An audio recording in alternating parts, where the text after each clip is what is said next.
Welcome to Midpoint and our series on Till Death Do Us Part. Tracy Weidman, a registered counselor, is also a friend and a colleague. She and I often talk about the historical institution of marriage and the social, legal, and emotional impacts it has on the unions of the modern world. At Midpoint, we decided to bring you into those conversations. But before we take you there, a reminder that the views expressed are entirely our own and may not capture all the complexity and diversity of a variety of relationship structures. If anyone is needing help, there are a variety of ways to seek and get professional help. Thank you for joining us. Tracy, thank you for joining me. Let us just start with, we often talk about that, there's so many stresses in marriage. It's all playing out in a completely different way in the modern world, but it still is something which people desire. So what is this fairy tale which people are still chasing? Well, thank you, Manpreet. I love these conversations with you, and the topic of relationships is definitely one that gives me lots of energy. So just to explore that question with you, I think relationships are really important to us as humans. We need one another, and the fairy tale of the relationship or the relationships that capture this romanticism, that charm, and what we imagine ourselves being in with our soulmates is still very compelling. And these, divorces, splits are happening at all stages and at all ages. How is it impacting the younger people who are still looking for this? Yeah. And even the ones who actually break up are still looking for it too. Yeah. Well, I think, as we were saying, it's very compelling, and we need one another. So I think we're gonna keep probably longing for that and coming into connection that way. And like you said, I think more and more people are seeing the realities of that this is perhaps a romantic ideal that we need to reevaluate and disrupt more and more. And I think that is happening. But it is, very much, we still move towards this narrative and this desire to be in this place of belonging with someone.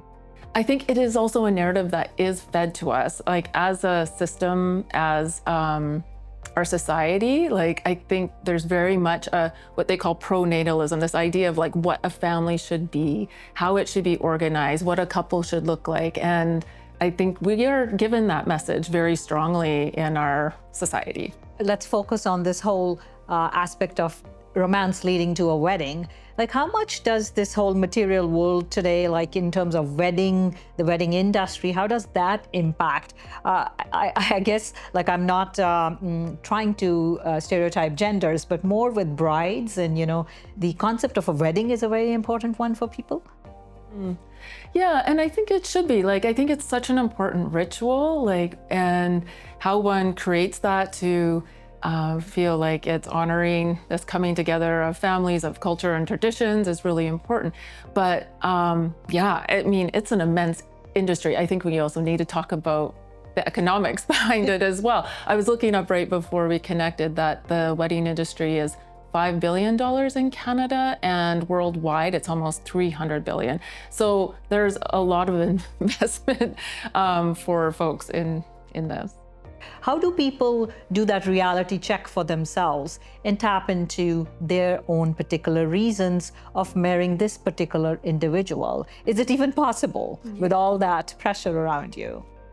Yeah, well, I think, there's very strong messages we're given, not only from society, but our families and our cultures and our traditions around the expectations of marriage.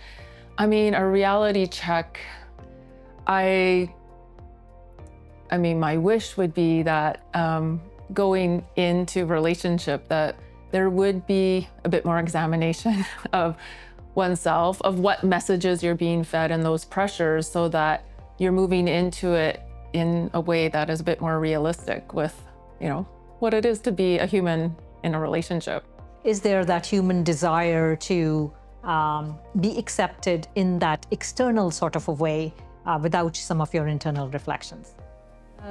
No, I think that's a good question, and kind of has some different trailheads around that. But the one I'm following there is that I think absolutely being in a certain type of a relationship in our society, heteronormative society we live in, that there's it is kind of serves as a legitimizing function, like being in a kind of relationship and that participating in a wedding in a certain way.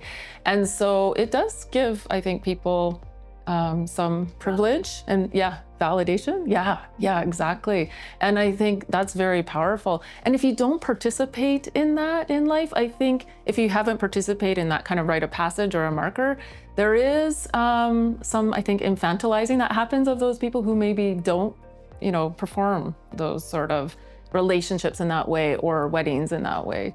I hear parents talking about, why isn't my son getting married? I'm so concerned. These days, these young people are not really paying attention to this. Grandma's saying, I'm waiting to see a wedding before I die. Obviously, that puts a lot of pressure on people. And then there are the ones who are themselves very committed to fulfilling that dream for themselves and the families around them, for sure. So for the ones who are going to the altar, what is it that the fairy tale continues to represent for them?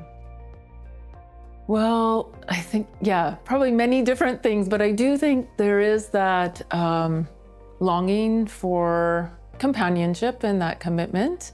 But also I think it's often laced with perhaps a bit of entwined with a bit of their romantic ideals of what this is. And that's where there can be this call to examine like what it really means to be in maybe a longer term relationship and what's required of oneself and of the relationship. Yeah, do you think they are in that mind frame that they can actually examine that? Because, excitement has its own way of working in your system, right? And if your family systems are also wrapped around that excitement, how do you even take those moments of reflection? That's true. It's probably a bit crushing to go into that self-examination. Yeah, I think we were talking once, I was telling you about Alain de Botton, who's a philosopher who makes this lovely bid to folks to say, when you're meeting someone, ask, like, how are you mad? Because this is how I'm mad, and really owning, like, that maybe you're a difficult person to be with. And so I think there is something about that. And there's a humor in that too, but it's also very real. Like, we are difficult human beings. We carry histories and our complexes and ways of being that are going to be in relationship with another person. And who you are in relationship with that person is going to bring out a whole host of exciting things to work on. Yeah, and I think a lot of people focus on getting to know the other person, but it's also about knowing yourself.